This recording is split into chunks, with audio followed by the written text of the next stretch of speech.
So we spent the early part of our week in study meditating on the faithfulness of God.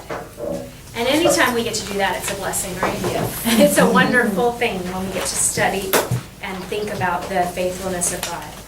Now, our week focused on Hebrews chapter 6, verses 9 through 20. So I thought what we would do to get started today is we would read that so that we can get our context, get ourselves where we need to be, because we've been having lots of discussion about otherwise. So let's, if I could have two people read, someone start reading verses 9 through 12, and another person pick up on verses 13 through 20, if you don't mind. I'll take 9 through 12. Okay. But, beloved, we are convinced of better things concerning you, and things that accompany salvation, though we are speaking in this way. For God is not unjust, so as to forget your work and the love which you have shown toward his name, in having ministered and in still ministering to the saints. And we desire that each one of you show the same diligence. Excuse me. Choking on And we desire that each one of you show the same diligence, so as to realize the full assurance of hope until the end, so that you will not be sluggish, but imitators of those through faith and patience inherit the promises. For when God made the promise to Abraham, since he could swear by no one greater, he swore by himself, saying, I will surely bless you, and I will surely multiply you. And so, having patiently waited, he obtained the promise. For men swear by one greater than themselves, and with them an oath given as confirmation is an end of every dispute.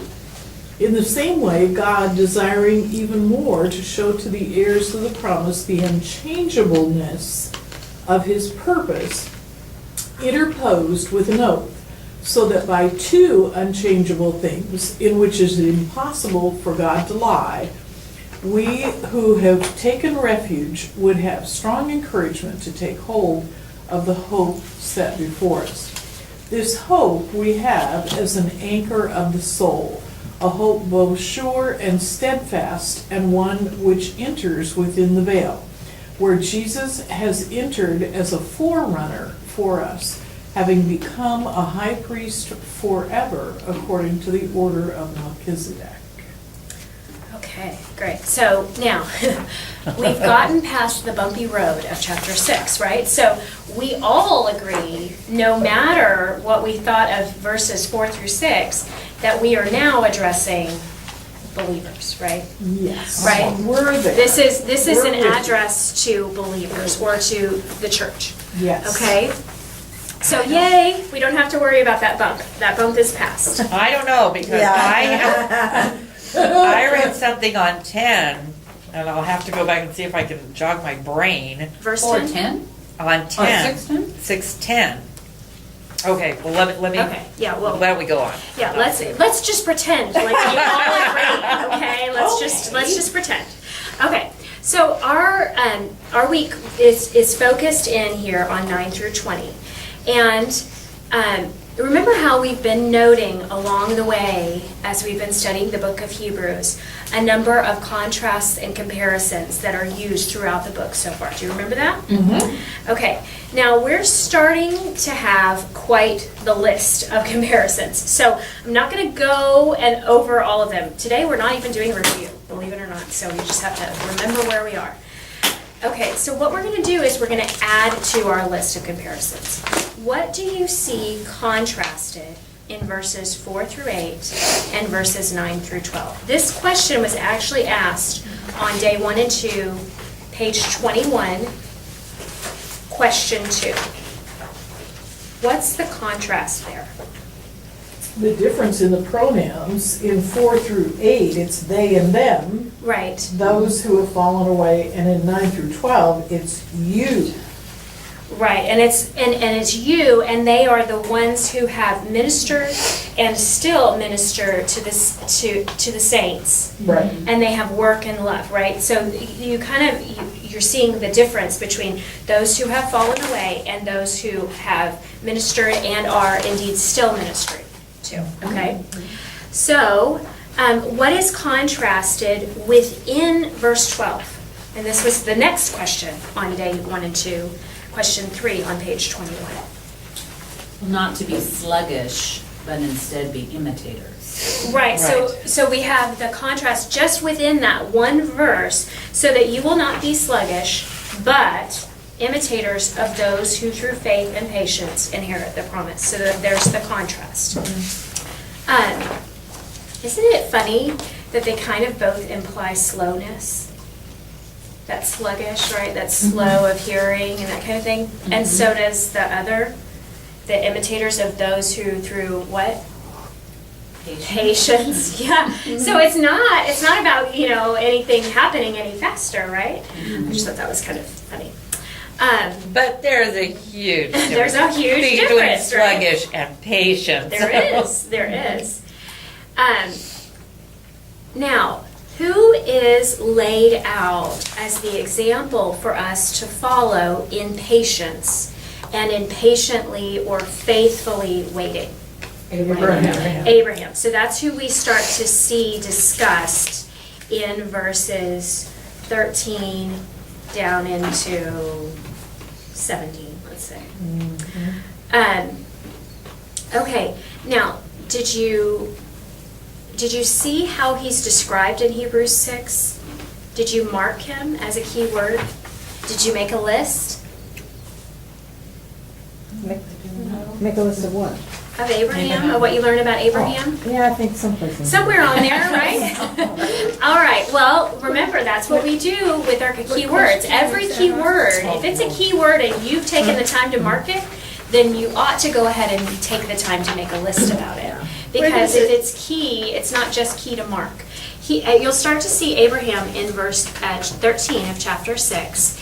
And so you could have put just a real simple list right next to it. And we'll go ahead and do that now. Okay, so we made I have Okay, so what's on your list? well, God made a promise or covenant with Abraham. God made a promise to Abraham. Abraham believed Okay. and lived his life patiently, waiting for the promise to be realized. And God's promises are trustworthy, for God cannot lie.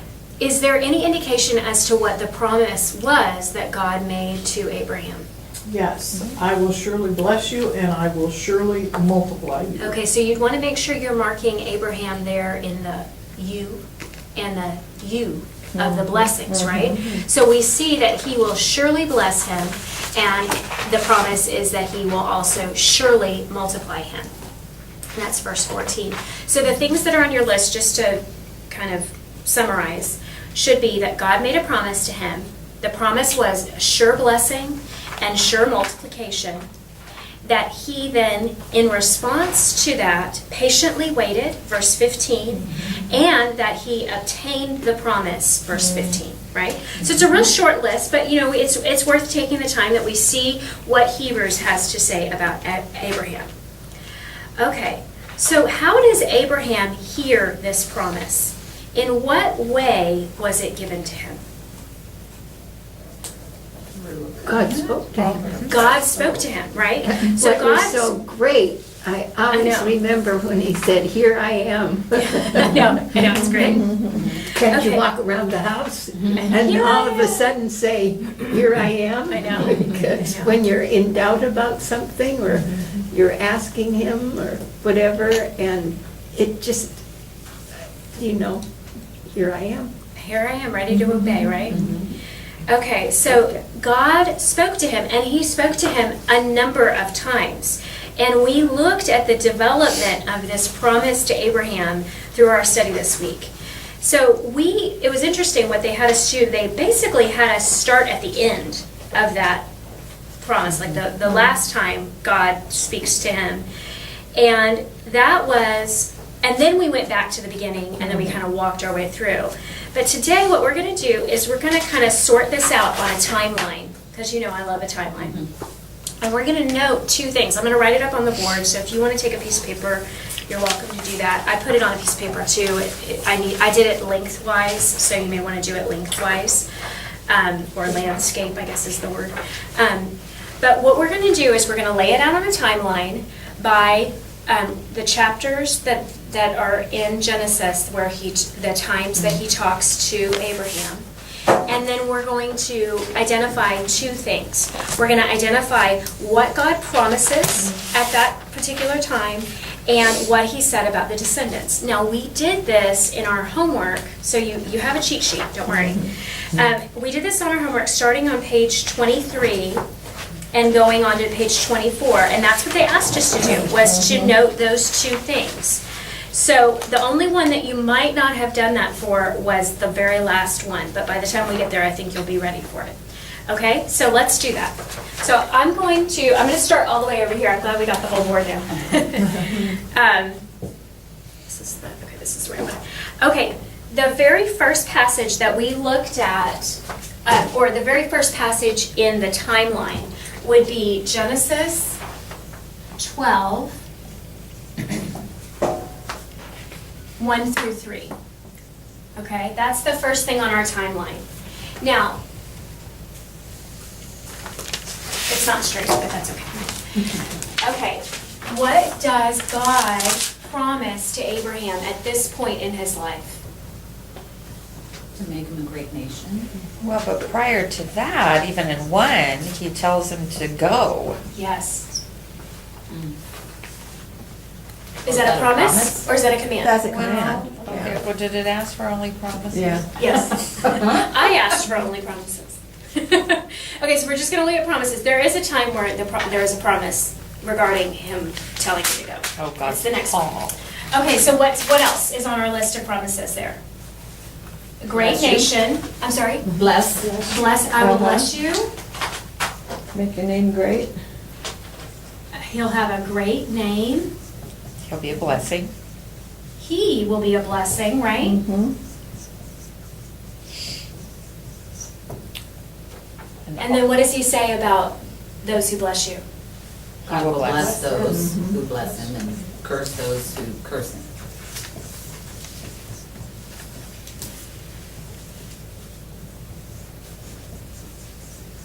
I'm getting smaller and smaller. Okay, so he'll bless those who bless you and curse those who curse you. And what's the last part of that? All the people of the earth will be blessed. Mm-hmm. All families Mm-hmm. of the earth are what? Shall be Shall be blessed. Okay, now, what does he say about his descendants at this point? It's kind of a trick question. And all the people on earth will be blessed through you. Right, but is that a clear indication of regarding the descendants at this point? There will be He doesn't descendants. have any descendants. No, Right. no, it says all the families of the earth shall be blessed through you. Well, I will Does make, that indicate that there's a child coming at that point? but I will make you No. a great nation. Yeah, he says, Right. I will make you a great nation. Could he be the king of a great nation and not have kids? Yes. Right. So this is not, he has kids. He's not saying this is your children. So this is not necessarily a promise about the descendants. So at this point, there's really nothing said about. the I will descendants. make you a great nation. Yeah, I'm with you. There are Kayla. some men who think they are a nation themselves. And we'll just leave it at that. I think great nation I think implies numbers I there. do too. Well, I think it could, but it could also be a king that doesn't have a kid, right? He's going to be in charge of a nation, It right? doesn't have to be true. It doesn't necessarily mean I've got children, you've got children coming, especially at this age of his life, right, where he probably should have already had kids. So this is the one spot, don't worry, this is the one spot where there's not really indication of descendants, okay? That's that one. Okay, now this was not asked, but what does Abraham do in response to God's promise to him in Genesis 12:13? I believe him. He does something specific at this point. It's in verse 7 of chapter 12. He built an altar. He builds an altar. So I put on my little timeline that there is an altar that is built. As a result, I put it after the promise, okay, of Genesis 12, 1 through 3. He builds an altar, and this is Well, I think 12, first he 7. obeyed in 4. So therefore, once God had said this to Yeah. him, he went Went forth. Right. So it was So an he did immediate it. act of He was obedience. obedience to this, and then he builds an altar. Okay. But you know what happens before he builds the altar? God tells him, to your descendants. Okay, but we're just looking at 1 through 3. Yeah, Well, but you the just al- built an altar, and that's not 1 through 3. That's verse 6. Okay. I think it's important to know the altar got built after God told him he was One going to have had gone a descendants. distance before. Right. Okay. There's obedience. Yes, He's building an yes, altar. yes, Okay. yes. Whether he's talking about descendants or not, in verses 1 through 3, there is not a Right, mention of descendants. But there is an indication later Yes. of descendants coming. Are we all good? For the altar. Okay. Okay, so the next passage that we looked up where God then speaks to Abraham is Genesis 13, the very next chapter, Genesis 13, verses 14 through 16. Okay, so what are the promises that are in this passage? Look as far as you can see. Right. And I, God, will give the land to your descendants forever. Okay, so all the land you can see.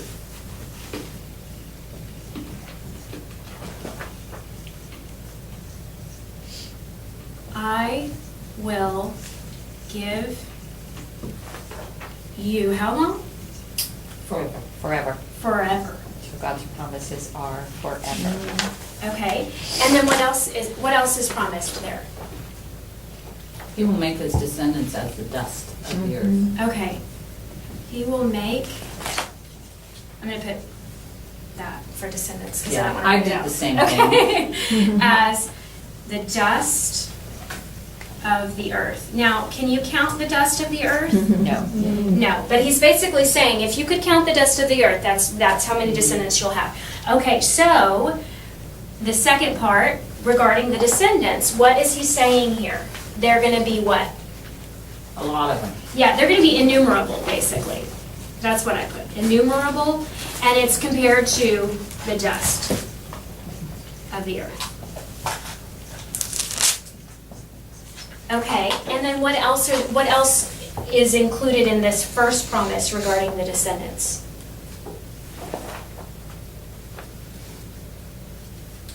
The description of the land? Or Right, yeah, so The it's. boundaries? Yeah, it's all the land you can see, I will give to you and who? And your And your descendants. descendants. So that's where this same promise is not just for Abraham, but it's also for his descendants for how long? Ever. Forever. Okay, so they get all the land he can see at this point, and God's got him on top of a mountain and he's showing him, right, all this land. How long? Forever. Forever. Okay, now what is his response in verse 18 to this promise? In 18, he moves his tent, and then he builds an altar. He moves his tent and he builds an altar. So he gets up, goes and does what God has for him, and part of what he does to the Lord is he builds an altar. So we have an altar, and that is 13 verse 18. 18. Okay, the next passage that we have is Genesis 15 verses 1 through 18. So this is a little bit longer passage. What are the promises that are in Genesis 15 verses 18 to Abraham from the Lord? I am your shield. Oh, love that. He is a shield to him Very great reward. and a great reward. Oh, I love the way God understood Abraham's doubts and struggles, yeah. and he reassured him. Right, what does he say about his heir? Because Abraham goes to him with this concern, right? I don't have an heir from my own body. I have to give all of my possessions to who? Eliezer of Damascus. Right, and so what does God have to say to Abraham in a promise form about this heir. He says, "This man will not be your heir, but his son, who is your own flesh and blood, will be your heir." Okay, so he's going to have an heir, but it's not just an heir that is, I choose to give my Right, his possessions own. to you, His own a body. distant relative, but he's going to have an heir from his body, his own body.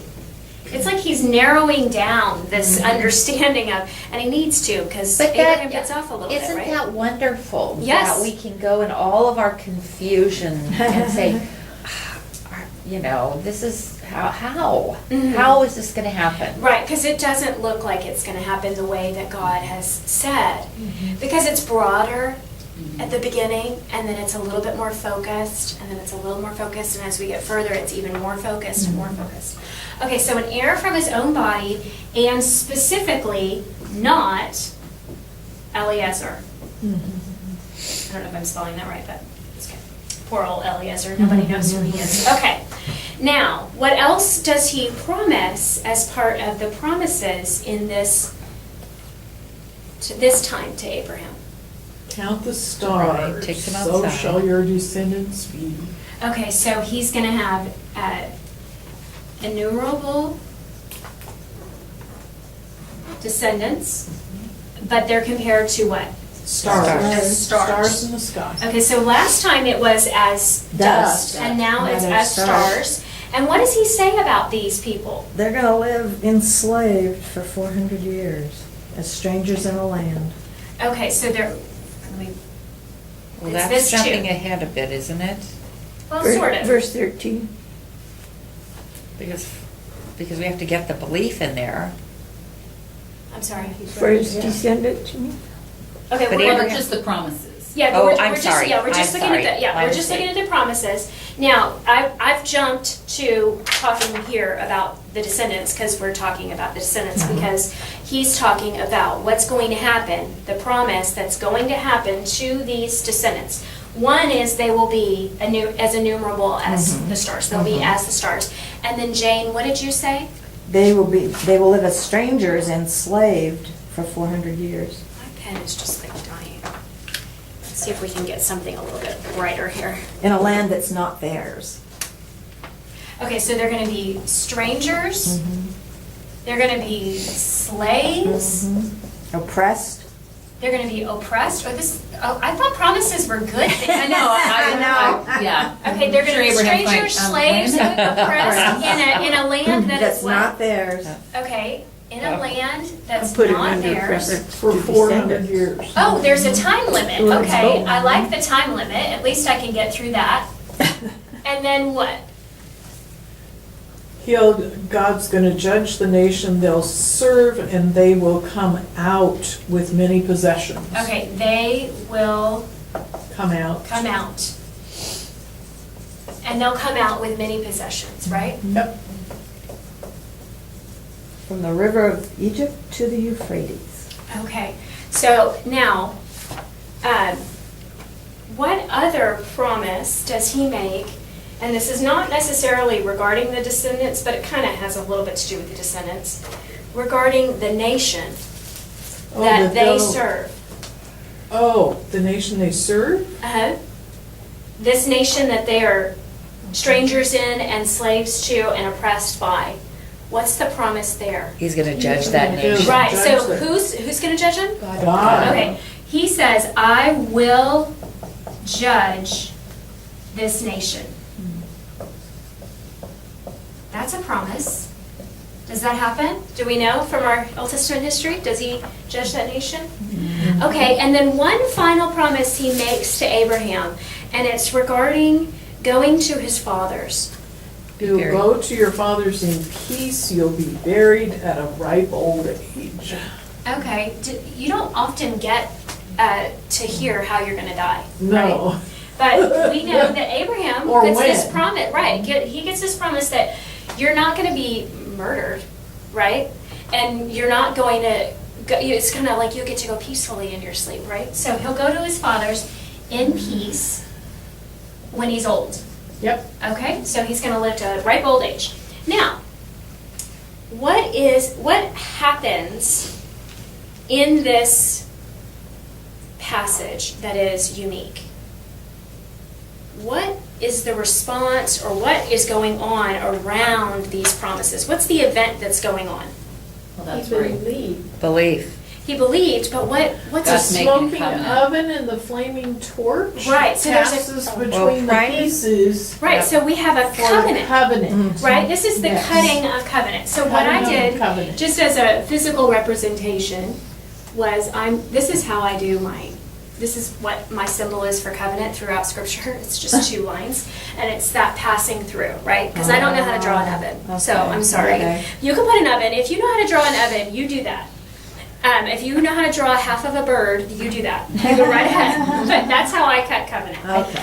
Okay, now, the Passing next between the passage is Genesis 17, verses 15 through 21. Okay, well, I don't mean to be quarrelsome, but I think that we're missing the fact that Abraham's salvation took place there in his belief. And it was his belief that God reckoned, and then came the covenant. I think we're going to get there. Okay, Okay.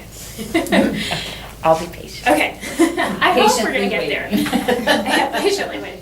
Okay, so Genesis 17, the next passage that we looked at, 17, 15 through 21, what are the promises contained there? I will bless her, Sarah, and surely will give you a son by her. Okay, so Sarah, I will bless her, and She would be the mother of the Nations. nations. a mother of nations, and So- she will give you a what? King Son. of nations. King of people. A Kings of people son. will come to her. Okay, and then what else does he say? Well, It's I will funny, establish Your my wife covenant shall with bear him. you a son.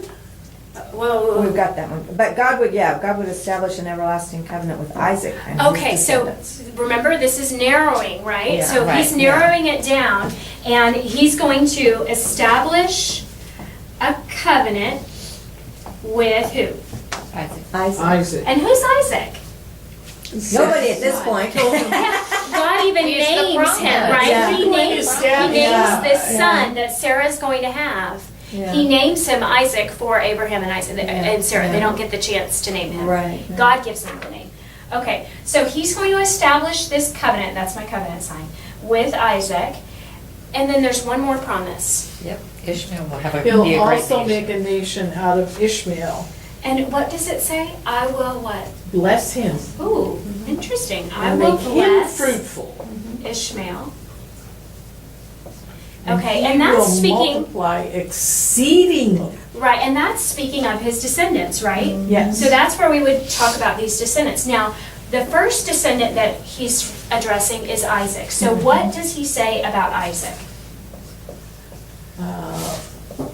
He's the one that gets the, what kind of covenant? The everlasting. Everlasting Everlasting covenant. He covenant. gets the everlasting covenant. And then what happens with Ishmael? He also becomes a nation, He's a nation. father of But he 12. doesn't get a covenant. Right. He doesn't get a covenant, but he gets a nation. And he's the father of what? 12 princes. 12 princes. 12 princes. And what else?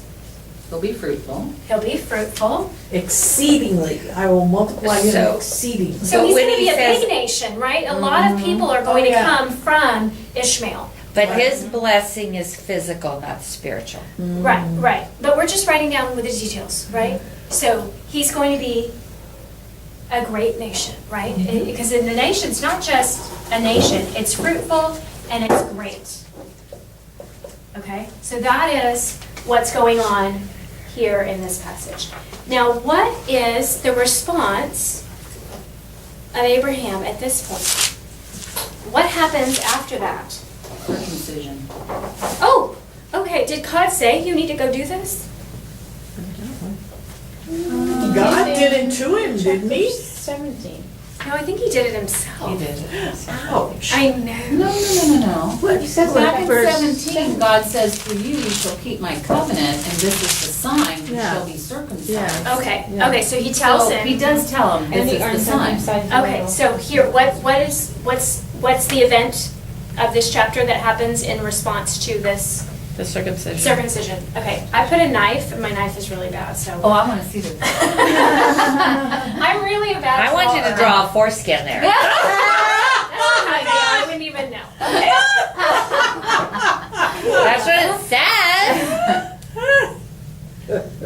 Oh.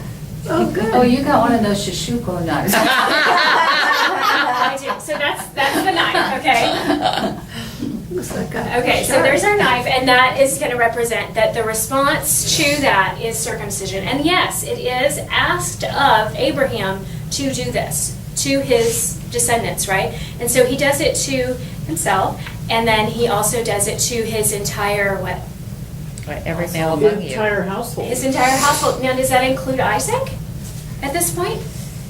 Isaac hasn't even been conceived Right, yet. so he's just going ahead and being obedient, not just himself, but he's putting it for his entire household, including who?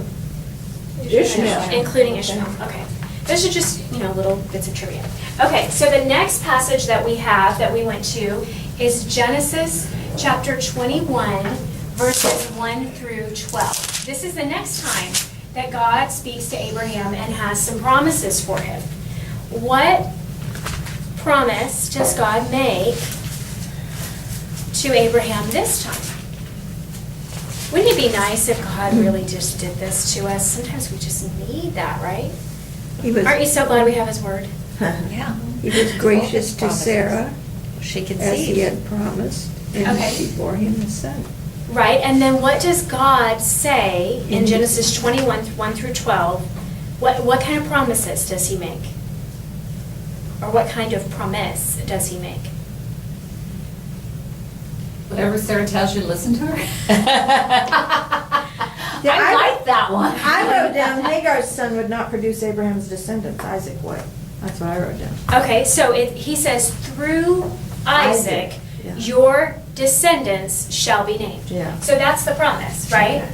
So it's through Isaac, descendants named. Okay? And then what does he say about these descendants? That it's through Isaac, right? There'll be a nation. They're going to be a nation. And what is said of Ishmael? They're going to be a nation Okay, so Ishmael's going to be a nation too, because he is your descendant. because he's your descendant. But, who are the descendants named through? Isaac. Isaac. Right, so he's got two sets of descendants, but he's saying that the child of promise, the descendants of promise that I've been promising all these things about, are going to come through which son? Isaac. Through Isaac, not through Ishmael, right? Even though Ishmael's going to have a nation, even though I'm going to bless Ishmael, even though I'm going to make his name And great, he's the even though I'm older going to do one. all these things, right? And even though he's the older one, he's narrowed it down even further, right? The narrowing has come down to the line that will come from Isaac. Well, you know what I think is interesting, though? It's only narrowed down from Abraham and our perspective, not from God.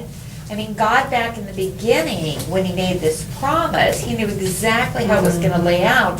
But we and Abraham got in the way. Right, but also, it's the unfolding of understanding, right? Like, I mean, I can know that I'm going to get there, the promises, but the road that's taken, right? Right. And because he doesn't give him this entire promise from the beginning, right? And even all the way back to Genesis 3, when he promises that his seed shall her seed shall crush the head of the serpent. Okay, well that's a lot of opportunity, right? Because there's going to be, she's going to have a lot of children. Eve is going to have a lot of children and grandchildren and great grandchildren and so on and so forth, right? But this is where instead of it being this mass of people that it could possibly be, he comes, because we know that they're going to be innumerable. They're going to be as the dust of the earth, his descendants, right? And then we know that they're going to be as innumerable. They're going to be as the stars. But as he's doing this, as he's increasing the understanding of how many descendants there's going to be, he's narrowing the focus to not Ishmael, not anybody else, not Eliezer, right? Not Ishmael, someone from your own body. Oh, not the one that you went ahead and fixed the problem, right? But the one from Sarah. And then now your descendants shall be named through Isaac. So the true descendants of Abraham are through Isaac, right? Even though Ishmael is going to be a nation, even though he's going to be great. Now, what is the response, or what is the event that happens after this in this chapter?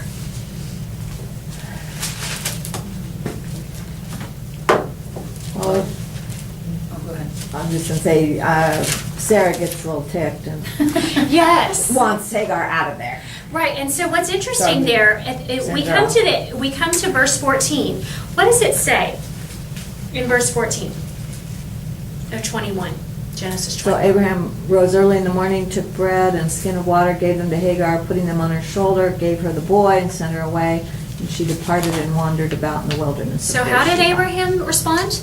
He did to it. this? What did he do? He sent her away. her away, right? So he is identifying the promise is through Isaac by then sending away this Ishmael and his mother, right? So this is the response.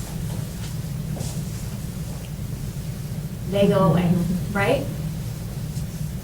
Bye-bye. They're gone, right?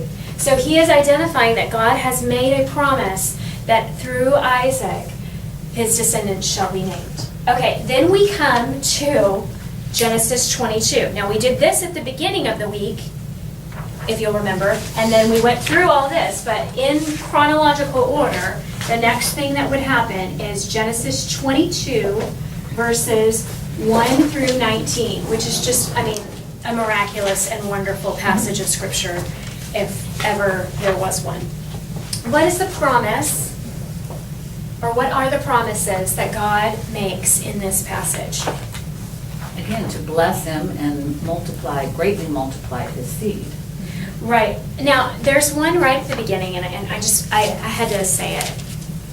God tested Abraham, that's not a promise. I know it. Okay, he says, verse 2, and he said, "Take now your son, your only son, whom you love, Isaac, and go to the land of Moriah, and offer him there as a burnt offering on one of the mountains which I will tell you." So he will tell him where to do this, right? So I know that it doesn't sound like a promise, but if you're gonna wake me up in the morning and tell me to go kill my son, then you're gonna have to show me the way, right? Right. You're gonna and he does, he says, "I'm gonna show you," right? So the first promise is, "I will show you the mountain."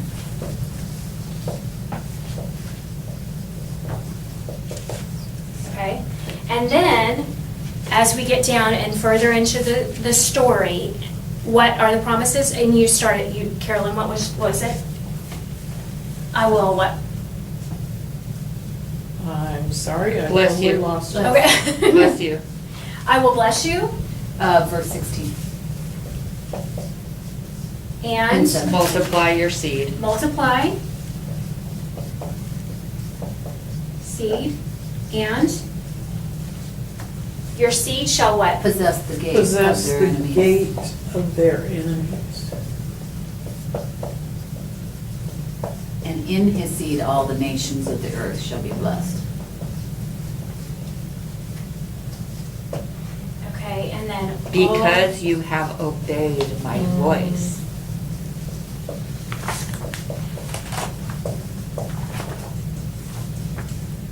Now remember, way back here, when it says all the families of the earth shall be blessed. Remember that promise way back there? Now we understand it more. We understand it more of how this is happening because we've read through, we've walked through life with Abraham. But now it says, in your seed, all of the nations shall be blessed. This is the same, this is that kind of culmination of, this is the guy, this is the one. I've been kind of narrowing it down, Abraham, for you, and you've messed up along the way, and you kind of got ahead of me and thought, you could fix my problems, right? You could fix the places where my So did he promises fall were away? broken. No. Love it, love it. No, I don't think so. But now, one of the things, and I've had these little drawings right at the top, and we had an altar back here, and we had an altar here. Now, where is the altar in in chapter 22? Well, it's there and Isaac's on it. It's there, and Isaac's on it, but it's before he gets these promises, right? Now, he gets the promise that I'm going to show you the mountain. So that's there. So he gets up and he goes. The very next morning, he gets up and he goes and he does his thing. He's obedient. But right in the middle of this chapter is where that altar is. Okay? And then, because he has been obedient, Caleb, right? He then receives these promises regarding his seed. Right? Isn't that exciting? I mean, didn't you? I don't know. Right, but now this didn't happen overnight. No, that's what I'm saying. I mean, First of all, what was the gap before? 25 years. Yeah, Oh, the yeah. huge gap. So there's a lot of testing. right, and we're reading it pressing chapter. on. Yeah, we're reading it yeah. chapter by chapter, and we're thinking this story just kind of clicks right along. You know what? Right? You know what I love about the story when I've studied in the past is this is the first mention of the word love Yes. in the Bible. Yeah. Of a father giving and a up his son, I know. his only son. And I just love that. I do That's too. so Absolutely, funny. that's what. Yeah, I have that right there at the top of in the corner of my study Bible. I have first mention of love. And it brings to us our first understanding of what it means to love. And that one that you love, your only son, right? Okay, so we've laid it all out here, right? We've laid out the promises that God gives Abraham. We've laid out what's going to happen to the descendants. Now let me ask you this. Why was Abraham willing to obey God's commands in Genesis 22? Because he had faith that even if he did go through with it and kill Isaac, that God could raise him from the dead. Right. I mean, he's like, but God's made these promises, right? I've walked the faithfulness of this God, and he has shown me through all these many years. I know that God's faithful, and even if he slay me, yet I will trust in him, right? Even though he kill off or ask me to kill off every opportunity that he's told me, it's this Isaac, he can raise him from the dead. He's God. He can figure it out, right? He's He can do promised, anything. and he is faithful. And we looked at that in Romans 4, verses 17 through 21. We did that on page 25, if you want to look at that. And the question that they have, we read the passage, and then we also looked at Hebrews 11. And that mentions that Abraham considered that God was able to do what? What he promised. Right. He's able to do what he promised, able but to perform. he's also able to raise people from the dead. Right. So that even death is not the end of the promise, right? That the promise continues even if Isaac does indeed get killed at this point. And so what did you put for that why do you think Abraham was willing to offer up Isaac on Mount Moriah? I wrote down what you just said. He knew God could bring life from the dead, so he trusted that God would cause Isaac to live again even after he was sacrificed. But he grew strong in faith. Mm-hmm. And I think, again, going back to that, his whole theme of maturing and growing and don't stay stuck and don't fall away. And Abraham had to grow. I don't know how he did it, but he had to grow strong in faith. Yeah. Else he couldn't have. Right, and patiently in all waited. the times of his life that he saw God's faithfulness,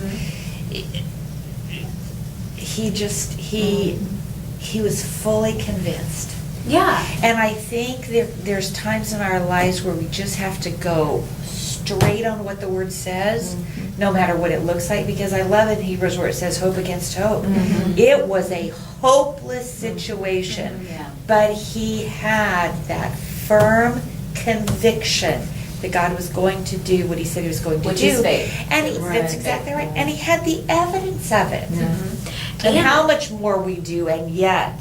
Yes, yes. But, I also wanted to bring out that it's not just faith in God's integrity regarding his promises, but it's coupled with his understanding of God's power. Because he says God's able to raise someone from the dead. The thing that is impossible, right?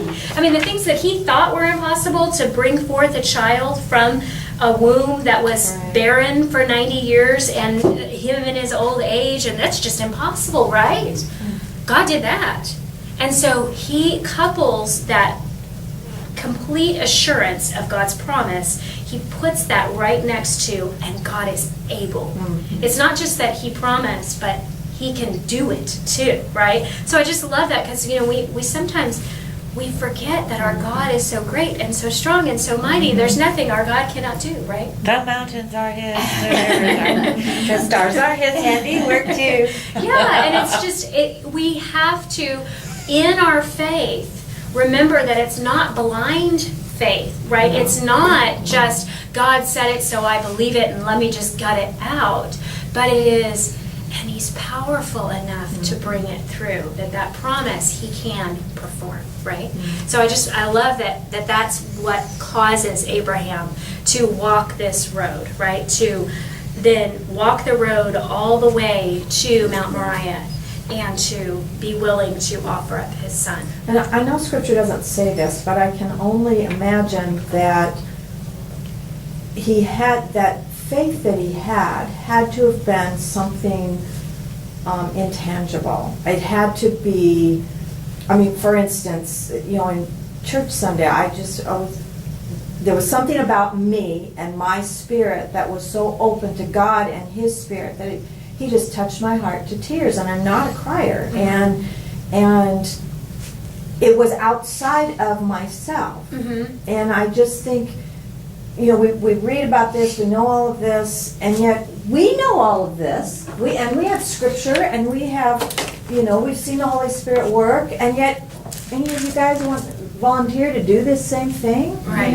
And even though we know in our heads, we know what we believe, I think it would have to have been the power of the Holy Spirit that allowed him to obey. Well, and Ephesians 2 confirms that our faith is not of ourselves, Yes. but it is a gift of God. Yes. So the faith that Abraham Had had to have is a been gift from God, yeah. right? Because, really, Yeah. to walk that road and to really be willing to do that and to trust that God would fulfill his promises whether death got in the way or not, because God is faithful Yes. and God can do it, right? The thing That's a I- faith that is, Yes. that's beyond me. It's probably beyond Abraham too. Well, yeah. Because, Yeah. we watched his faith, right? Yeah. Because he messed up along the way, right? He had these great experiences where he builds this altar and he said, okay, let's go do it. And then life gets in the way, Yeah. right? Yeah. And he's like, And his oh, wife well, told maybe him. I should do what Sarah says, Yeah. and since it's not working out the way that Yeah. God has said, Right. I'll go ahead and kind of Maybe he meant this. Maybe he meant He this, meant right? this. And so we have this process where there's maybe a failing of faith, right? Maybe a lack of faith, or maybe a not fully understanding God's plan, because again, Humanness. it's being revealed slowly, right? And so where he thinks he may be walking, God goes, let me adjust that, and here's a little bit more of the promise, and here's a little bit more of the promise, and here's a little bit more. And to that, he was faithful. But this last part, this last one, where he has fully revealed that all those promises I gave you, if those are going to be realized, they're going to be realized in this one son. And that's the one I want you to go and offer up to me. The thing I've always appreciated about this story, though, is that by this point, Abraham has matured in his faith to the point that it says he immediately Yes. Yes. He immediately rose and went. The other thing that impresses me is it was a 3-day journey. And he kept going forward. Yeah. And then he has exactly. his son going, well, Yeah, I have. yeah, and I he wonder the words- how close the knife got.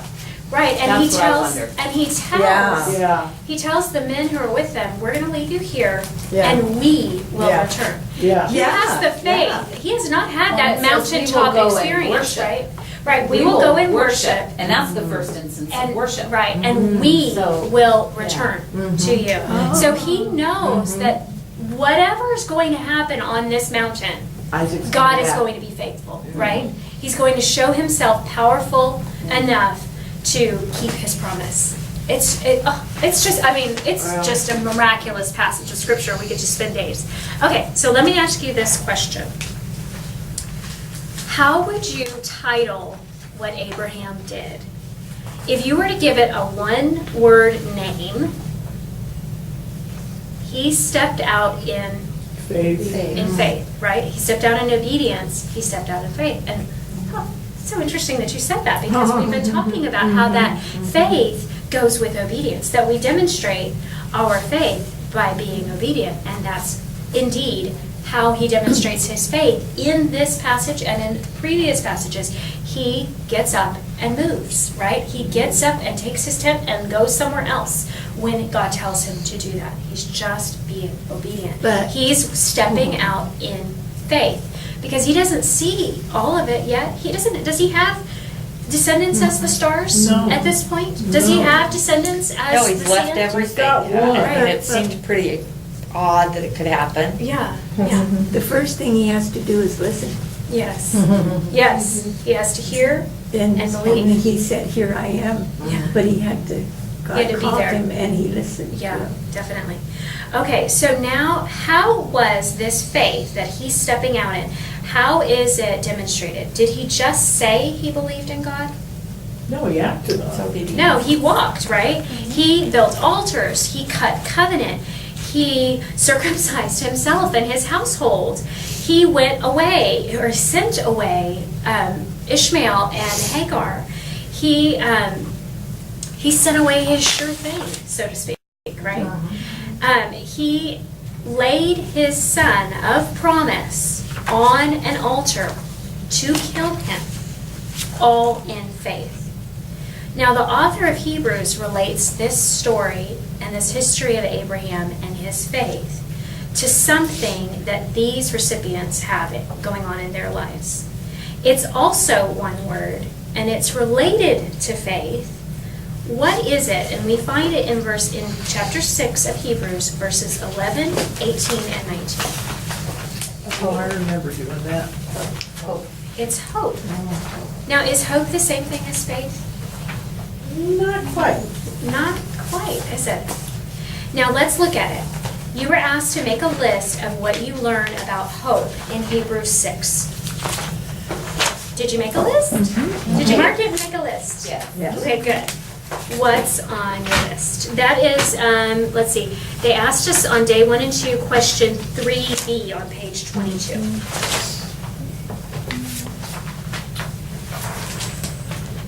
Well, in verse 11, the author desires that they show diligence so they realize the full assurance of hope Yes, until the end. and for the end. And then what else do you have on your list? It purifies, it keeps one pressing on. There's the idea of diligence. What is hoped for will one day come to pass.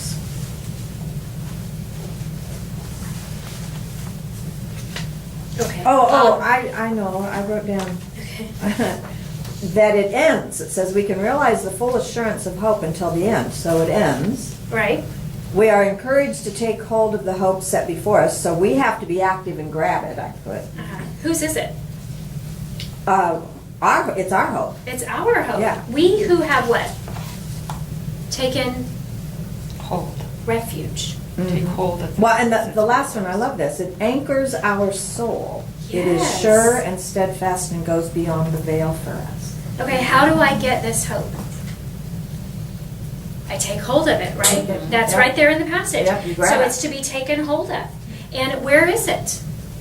Set Before us. It's set before us, so it's here, and I take hold of it in my hope. And it is, and now it's described as an Anchor. anchor for the soul. And what kind of anchor is it? Steadfast. Sure and steadfast, right? And then, It anchors us to the truth of God's promises. It is sure and Uh-huh. steadfast. Hope carries directly from the world into glory. Oh, I don't know what that, I can't read that right. But hope is for the soul what breathing is for the living organism. I loved that. I like that too. Okay, now it says in verse 19, this hope we have as an anchor of the soul, a hope both sure and steadfast, and one that does what? Enters within the veil. So what does it do? It enters within the veil, and what does 20 tell us about that process? Who's behind the veil? Well, there's already been someone Jesus. who's gone forward, Yeah, so right. it's not like we're entering, So God First. is there. you know, Right, so trepidation. this hope that we have, it Enables us to go. right, we hold, it's set before us, we hold on, right? It's sure and steadfast, it's gonna anchor my soul, I'm gonna be attached to it, I'm gonna be hooked into it, so to speak.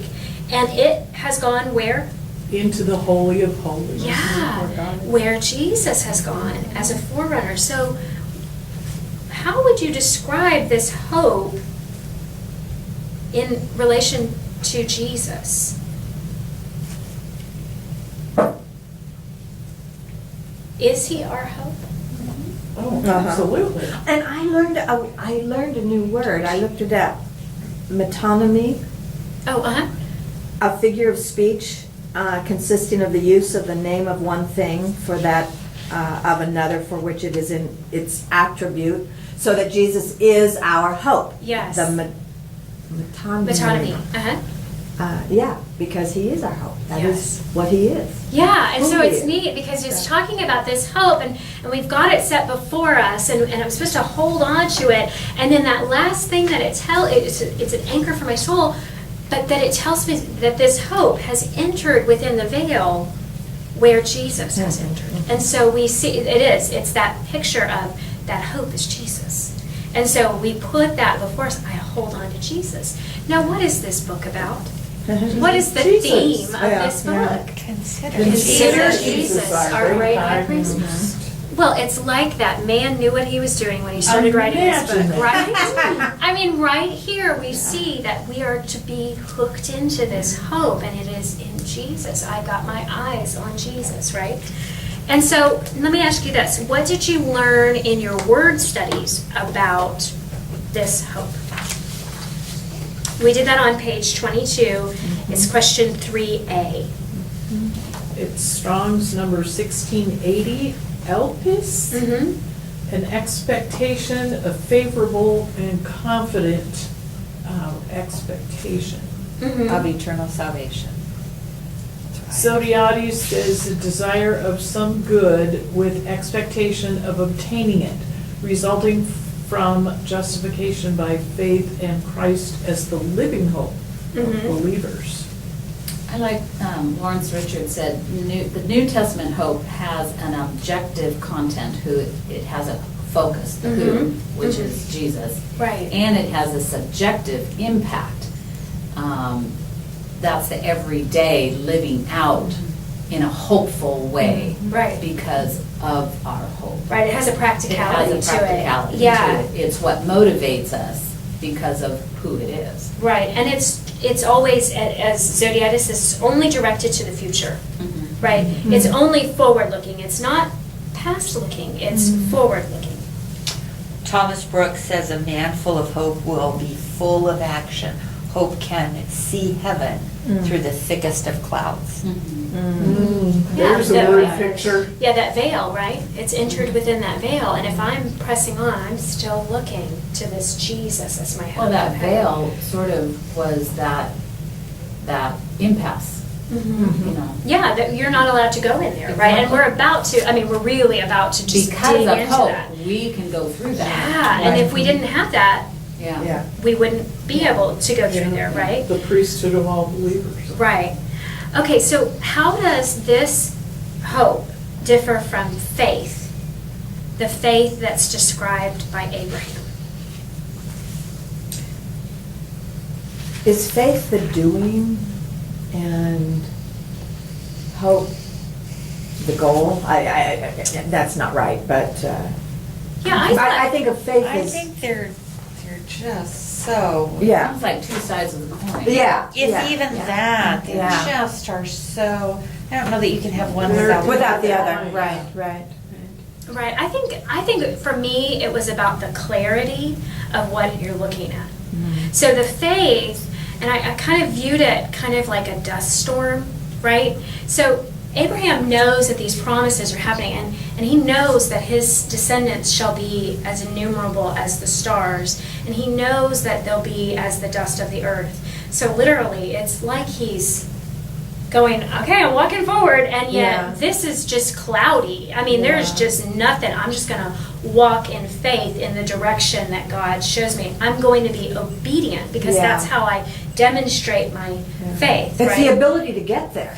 I think Right. Right. that's it. And maybe this Yeah. is what we says, that hope, this hope which the believing soul has in the Lord Jesus Christ is an anchor to the soul which cannot be made to totter or break when put under stress and trials. So faith is what we move and breathe Yeah. in, and hope is Is our, where we're going. is where we're go, is our Yeah. destination, Yeah. and yet Yeah. we've got to keep our eyes on Yeah, it. yeah. Does that make sense? Yeah. That makes sense. Yeah, it does, Caleb. And you can think of it as a light in that the light is very real, and it's what allows us to go there because we can see it. And so for us, it's real, even though we haven't gotten to the flashlight yet, to the bulb. Yeah. You know, it's real to us enough to keep us. It's you know, absolute it's our focus. certainty of our Yeah. Maybe faith gets us in the boat, and then hope anchors the boat. Well, and I mean, again, to return back to that dust storm analogy, then the hope which we have is that Christ is the picture. The full, the dust has been taken away, right?